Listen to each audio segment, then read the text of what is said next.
السلام عليكم ورحمة الله وبركاته. نحمد ونصلي على رسوله الكريم. أما بعد، قال الله سبحانه وتعالى في كلامه المجيد: يا أيها الذين آمنوا قوا أنفسكم وأهليكم نارا وقودها الناس والحجارة عليها ملائكة غلاظ شداد لا يعصون الله ما أمرهم ويفعلون ما يؤمرون. صدق الله العظيم. সম্মানিত সুধী, আজকের আমাদের আলোচনার বিষয়বস্তু হলো শিয়া আমল মুক্তির জন্য যথেষ্ট নয়।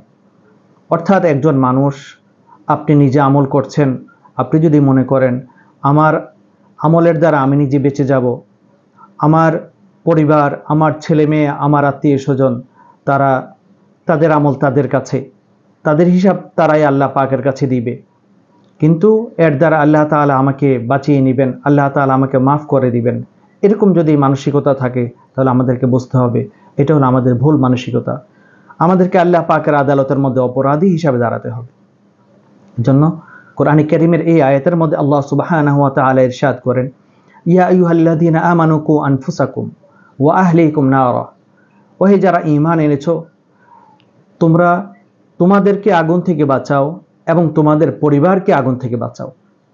এই আয়াত থেকে স্পষ্টভাবে আল্লাহ সুবহানাহু ওয়া তাআলার বাণী, যা আল্লাহ তাআলা সূরা তাহরিমের 6 নম্বর আয়াতের মধ্যে ইরশাদ করেছেন যে এর দ্বারা একজন মানুষ, আপনি যদি মনে করেন আমি নামাজ পড়ি, আমি রোজা রাখি, আমি হজ করি, আমি দান করি, আমি ভালো কাজ করি, আমি অন্যায় থেকে বেঁচে থাকি, কিন্তু আমার স্ত্রী সে নামাজ পড়ে না, সে আল্লাহর হুকুম পালন করতে চায় না, সে পর্দা পুশিদা মোতাবেক জীবন যাপন করতে চায় না, আমার ছেলেমেয়েরা নামাজ পড়তে চায় না, আমার ছেলেমেয়েরা রোজা রাখতে চায় না, আমার ছেলেমেয়েরা যখন চাকরি বাকরি তখন তারা দুর্নীতি করতে চায়, আমার ছেলেমেয়েরা তারা কি করে, পর্দা পুশিদা মোতাবেক জীবন যাপন করে না। এক কথায় তা'মুরুনা বিল মারুফ ওয়া তানহাউনা আনিল মুনকার। নবী আলাইহিস সালাতু ওয়াস সালামের যে আদর্শ আছে, এই আদর্শ মোতাবেক জীবন যাপন করতে চায় না। তাহলে এর দ্বারা আমি যদি মনে করি যে আমি এর দ্বারা আল্লাহ পাকের আদালতে বেঁচে যাব, তাহলে এটা হলো আমাদের ভুল সিদ্ধান্ত। কোরআন কারীমের এই আয়াত থেকে আমরা স্পষ্টভাবে জানতে পারি যে আল্লাহ তাআলা আমাদেরকে ছেড়ে দিবেন না। আপনি পুরুষ মানুষ মসজিদের সামনের কাতারের মধ্যে নামাজ পড়ছেন, কিন্তু আপনার পরিবার নামাজ পড়ছে না। আপনি নারী, আপনি ঘরের মা, আপনার সন্তান নামাজ পড়ছে না, আপনি যদি মনে করেন তার হিসাব সে আল্লাহ পাকের কাছে দিবে, আল্লাহ তাআলা আমাকে মাফ করে দিবেন, মনে রাখতে হবে আল্লাহ তাআলা আপনাকেও ক্ষমা করবেন না। এজন্য প্রত্যেকটা মানুষ নিজের ব্যক্তিগত আমল দিয়ে তিনি যে বেঁচে যাবেন এটা তার জন্য যথেষ্ট নয়। আপনাকে আপনার ব্যক্তি জীবন, আপনার পারিবারিক, আপনার পরিবার সহ যা কিছু আছে সবাইকে জাহান্নামের আগুন থেকে বাঁচাতে হবে। হাদিসের মধ্যে আল্লাহ রাসূল সাল্লাল্লাহু আলাইহি ওয়াসাল্লাম ইরশাদ করেন, কুল্লুকুম রাঈন ওয়া কুল্লুকুম মাসউলুন আন রাইয়াতিহি। তোমরা প্রত্যেকেই হলো অভিভাবক বা জিম্মাদার।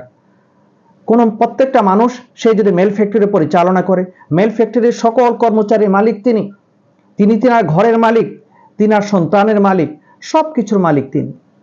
আপনি এখান থেকে আল্লাহ পাকের কাছ থেকে আপনি পাকড়াও হবেন না, এরকম যদি মানসিকতা থাকে তাহলে কিন্তু আপনাকে দুনিয়ার দিক থেকে আপনি অপরাধী, আখিরাতের দিক থেকেও আপনি অপরাধী। দুনিয়ার মানুষ আপনাকে বলবে যে এই ব্যক্তি এত অর্থ সম্পদের মালিক বা টাকা পয়সার মালিক, অথবা সে নামাজ পড়ে, রোজা রাখে, সবকিছু করে, কিন্তু তার ছেলেমেয়েরা নামাজ পড়ে না, তার ছেলেমেয়েরা পর্দা পশিদা মোতাবেক জীবন যাপন করে না, তার স্ত্রী পর্দা পশিদা মোতাবেক জীবন যাপন করে না। আপনাকে এই জন্য লজ্জা পেতে হবে। তাহলে দুনিয়ার জিন্দিগি আপনি ক্ষতিগ্রস্ত, আখিরাতের জিন্দিগির মধ্যেও ক্ষতিগ্রস্ত। এই জন্য আমাদেরকে মনে রাখতে হবে, আমরা শিয়া আমল দিয়ে যদি বাঁচতে চাই তাহলে আমি, আমার পরিবার, আমার ছেলে মেয়ে যা কিছু আছে তাদেরকে দ্বীনের পথে পরিচালিত করতে হবে। তারা যদি আমার কথা না শোনে তাহলে তাদেরকে কি করতে হবে? তাদেরকে ওমান আহসানু কওলা, সুন্দর কথা বলে তাদেরকে দ্বীনের দিকে নিয়ে আসতে হবে। আরেকটা জিনিস মনে রাখি, আমরা আমাদের ছেলে মেয়েদেরকে ডাক্তার বানানোর মানসিকতা নেই, ইঞ্জিনিয়ার বানানোর মানসিকতা নেই, আমরা আমাদের ছেলে মেয়েদেরকে বড় শিক্ষিত বানাতে চাই, কিন্তু আমাদের ছেলে মেয়েদেরকে বড় হয়ে তারা যে দিনদার হবে ওই জিনিসটা আমাদের মধ্যে থাকে না। আপনি দেখেন গত রমজান মাস, এই গেল রমজান মাসে যে পহেলা বৈশাখ হলো, সেখানে দেখা গেছে দেখেন নারী পুরুষের অবাধ মেলামেশা, যে ওই বাবা মা কিভাবে মানুষের সামনে নিজের চেহারা দেখায়, তার তো লজ্জা হওয়া উচিত যে উপযুক্ত ছেলে মেয়েরা তারা একসাথে এক কাতার মধ্যে দাঁড়িয়ে শুভ নববর্ষ জিকির করতেছে। তাদের তো মনে রাখতে হবে এই কথা যে তারা দুনিয়ার মধ্যে জাহান্নামের একটা গাছ লাগিয়ে গেছে। আপনি সুদের মাধ্যমে, ঘুষের মাধ্যমে, দুর্নীতির মাধ্যমে দুনিয়ার মধ্যে যদি বাড়ি গাড়ি করে যান, তাহলে এই বাড়ি গাড়ি যতদিন পর্যন্ত দুনিয়ার মধ্যে থাকবে ততদিন পর্যন্ত আপনার কবরের মধ্যে আযাব পৌঁছতে থাকবে। ঠিক তেমনি ভাবে দুনিয়ার মধ্যে যদি আপনি যদি সন্তানদেরকে দিনদার না বানায়া যান, দুনিয়ার মধ্যে যদি সন্তানদেরকে মানুষ না বানায়া যান, দুনিয়ার মধ্যে সন্তানদেরকে যদি সুমানুষ না বানায়া যান, পর্দা পুশিদা মোতাবেক তাদেরকে জীবন যাপন করতে হবে, দ্বীনের উপর তাদেরকে প্রতিষ্ঠিত থাকতে হবে, দ্বীনের উপর কায়েম থাকতে হবে। এই ইলম এবং এই পথে যদি তাদেরকে যদি শিক্ষা দীক্ষা যদি আপনি না দিয়ে যান, তাহলে আপনি মনে করলেন যে দুনিয়ার মধ্যে আপনি একটি গুনাহের গাছ আপনি লাগিয়ে দিয়ে গেলেন। এজন্য আপনাকে আল্লাহ পাকের আদালতের মধ্যে অপরাধী হিসাবে দাঁড়াতে হবে এবং আপনার ঠিকানা হবে জাহান্নাম।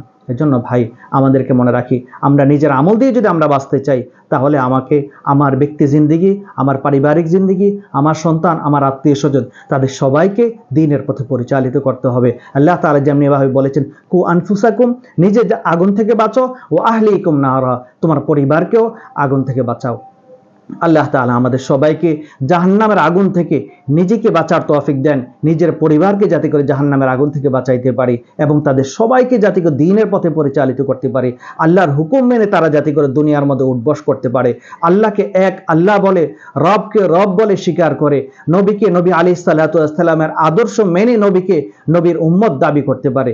এই তৌফিক দান করেন, আমিন সুম্মা আমিন। ওয়া আখিরু দাওয়ানা আলহামদুলিল্লাহি রাব্বিল আলামিন।